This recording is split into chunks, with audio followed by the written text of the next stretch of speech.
ದೋಷಿ ಅಂತ ಕೂಡ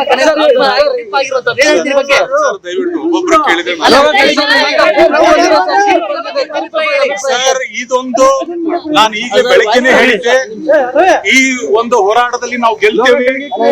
ಇದು ಯಾರ್ಯಾರು ಸತ್ಯದ ಪರವಾಗಿ ಧ್ವನಿ ಎತ್ತಿದ್ರು, ಅವರ ಧ್ವನಿ ಹತ್ತಿಕ್ಕುವಂತ ಕೆಲಸವನ್ನು ಮಾಡಿದ್ರು. ಪ್ರಜಾಪ್ರಭುತ್ವ ವ್ಯವಸ್ಥೆಯಲ್ಲಿ ಕಾನೂನಿಗಿಂತ ದೊಡ್ಡವರು ಯಾರು ಇಲ್ಲ ಅಂತ ಅನ್ನೋದನ್ನ ಇವತ್ತು ಮಾನ್ಯ ನ್ಯಾಯಾಲಯ ತೋರಿಸಿಕೊಟ್ಟಿದೆ.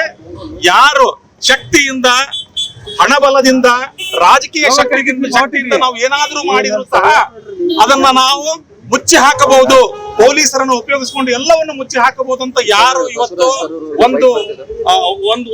ಒಂದು ಸೆಟಪ್ ಅನ್ನು ಮಾಡಕ್ ಹೋಗಿದ್ರು ಅವ್ರೆಲ್ಲರಿಗೂ ಹಿನ್ನಡೆ ಆಗಿದೆ. ಕಾನೂನಿಗಿಂತ ದೊಡ್ಡವರು ಯಾರು ಇಲ್ಲ.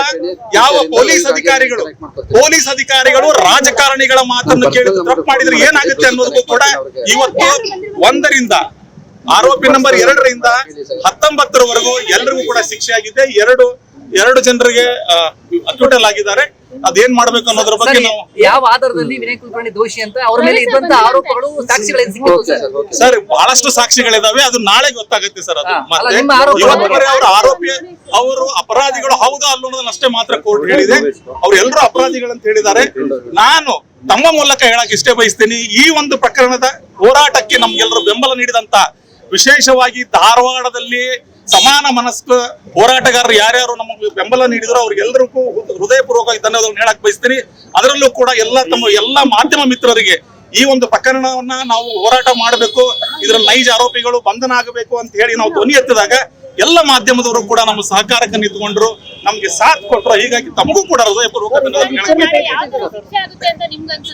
ನೋಡಿ ಮೇಡಮ್, ಕೊಲೆ ಪ್ರಕರಣಗಳಲ್ಲಿ ಯೂಶುವಲಿ ಆಗಿ 14 ವರ್ಷಕ್ಕಿಂತ ಕಡಿಮೆ ಶಿಕ್ಷೆ ಆಗೋದಿಲ್ಲ.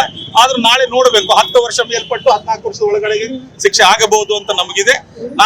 ನಾವು ಬಯಸ್ತೇವೆ ಇಂತಹ ಒಂದು ಹೀನ ಕೃತ್ಯ ಮಾಡದವರಿಗೆ ಜೀವಾವಧಿ ಶಿಕ್ಷೆ ಆಗ್ಲಿ ಅಂತ ನಾವು ಬಯಸ್ತೇವೆ. ನಾಳೆ ಕೋರ್ಟ್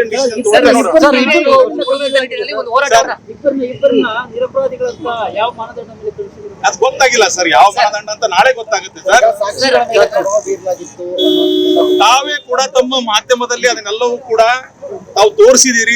ಸಾಕ್ಷಿಗಳ ಮೇಲೆ ಯಾವ ತರ ಪ್ರಭಾವ ಬೀರಿದ್ರಿಂದಾಗಿ ಯಾರ್ಯಾರು ಬೇಲ್ಗಳು ಕ್ಯಾನ್ಸಲ್ ಆಯ್ತು. ಅದರಲ್ಲಿ ನೋಡ್ಬೋದು ವಿನಯ್ ಕುಲಕರ್ಣಿ ಅವರು, ಅವ್ರ ಮಾವ ಚಂದ್ರಶೇಖರ್ ಇಂಡಿ ಅವರು, ಆರೋಪಿ ನಂಬರ್ 9 ಅಶ್ವಥ್ ರವರು, ಇವರೆಲ್ಲರ ಬೇಲ್ ಕ್ಯಾನ್ಸಲ್ ಆಯ್ತು, ಜೈಲಿಗೆ ಹೋದ್ರು, ಮತ್ತೆ ಬೇಲ್ ತಗೊಂಡು ವಾಪಸ್ ಬಂದ್ರು. ತಮ್ಮ ಮಾಧ್ಯಮಗಳಲ್ಲಿ ಎಲ್ಲ ತೋರಿಸಿದಿರಿ.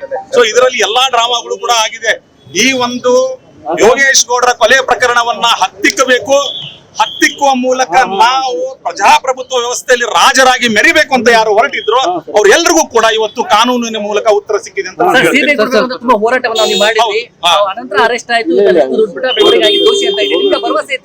ಸರ್. ಆ ಭರವಸೆ ಇದ್ದಿದ್ರಿಂದಲೇ ನಾವು ಪ್ರಕರಣವನ್ನ ಸಿಬಿಐ ಕೊಡಬೇಕು ಅಂತೇಳಿ ನಾವು ಹೋರಾಟ ಮಾಡ್ತಾ ಇದ್ವಿ. ಸಿಬಿಐ ಹೋದ್ರೆ ಮಾತ್ರ ನಮಗೆ ನ್ಯಾಯ ಸಿಗಕ್ಕೆ ಸಾಧ್ಯ ಅಂತ ಹೋರಾಟ ಮಾಡ್ತಾ ಇದ್ವಿ.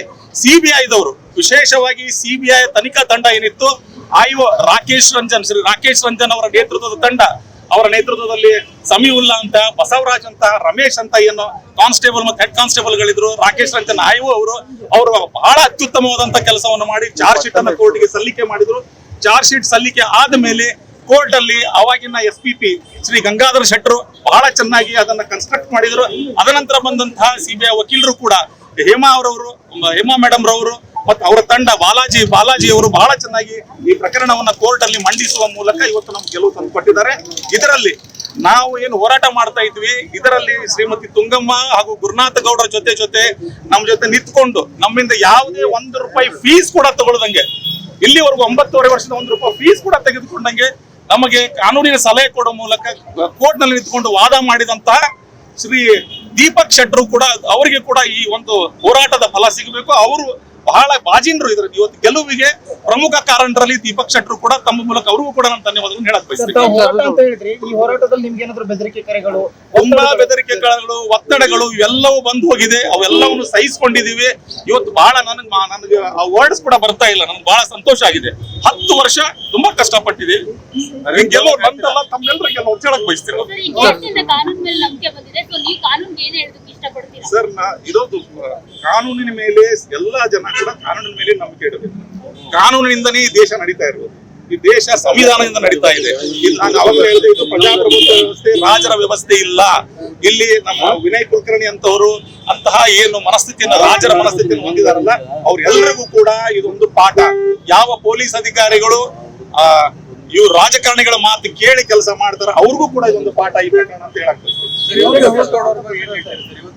ಸರ್. ಇವತ್ತು ನನ್ನ ಜೊತೆ ಅವರ ತಾಯಿಯವರು ಸುಮಾರು 8 ವರ್ಷಗಳ ಕಾಲ ನಮ್ಮ ಜೊತೆ ಇದ್ದು ಹೋರಾಟಗಳಲ್ಲಿ ಏನು ನ್ಯಾಯಾಲಯದಲ್ಲಿ ಏನೇನೋ ಅರ್ಜಿಗಳನ್ನು ಸಲ್ಲಿಕೆ ಮಾಡಬೇಕು ಗುರುನಾಥ ಗೌಡರ ಮೂಲಕ ಸಲ್ಲಿಸ್ತಾ ಇದ್ರು. ಅವ್ರು ಯೋಗೀಶ್ ಗೌಡರ ಆತ್ಮಕ್ಕೂ ಅವರ ತಾಯಿಯವರ ಆತ್ಮಕ್ಕೂ ಇವತ್ತು ಅವರಿಗೆ ಒಂದು ಶಾಂತಿ ಸಿಕ್ಕಿದೆ ಅವರ ಫ್ಯಾಮಿಲಿಯಲ್ಲೇ ಹೊಡ್ತಾ ಇದ್ದ ಈ ಕೇಸ್ ಸರ್. ಅದು ಬಿಡಿ, ಫ್ಯಾಮಿಲಿ ಜಗಳ ಅಲ್ಲಿ ಯಾರಿಲ್ಲ ಫ್ಯಾಮಿಲಿ, ನಮ್ಮ ಫ್ಯಾಮಿಲಿ ನಿಮ್ ಫ್ಯಾಮಿಲಿ ಇಲ್ಲ ಬಿಡಿ sir. Blood is thicker than water, ರಕ್ತ ಸಂಬಂಧ ಇವತ್ತೆಲ್ಲ ನಾಳೆ ಕೂಡ್ತಾರೆ ಅವರೆಲ್ಲ, ಅದೇನು ದೊಡ್ಡ ವಿಷಯ ಅಲ್ಲ. Thank you sir. ನಿರ್ಭೀತ, ನಿಷ್ಪಕ್ಷಪಾತ, ವಿಶ್ವಾಸಾರ್ಹ ಸುದ್ದಿಗಳಿಗೆ ಮತ್ತೊಂದು ಹೆಸರಾಗಿರುವ ನ್ಯೂಸ್ 18 ಕನ್ನಡ ಈಗ ಆಪ್ನಲ್ಲೂ ಲಭ್ಯವಿದೆ. ದಯವಿಟ್ಟು ಇಲ್ಲಿರುವ QR ಕೋಡ್ ಅನ್ನು ಸ್ಕ್ಯಾನ್ ಮಾಡಿಕೊಂಡು ಆಪ್ ಡೌನ್ಲೋಡ್ ಮಾಡೋದಕ್ಕೆ ಮರಿಬೇಡಿ. ನಿಮ್ಮ ಬೆಂಬಲ ಹೀಗೆ ಸದಾ ನಮ್ಮೊಂದಿಗಿರಲಿ. ಧನ್ಯವಾದ.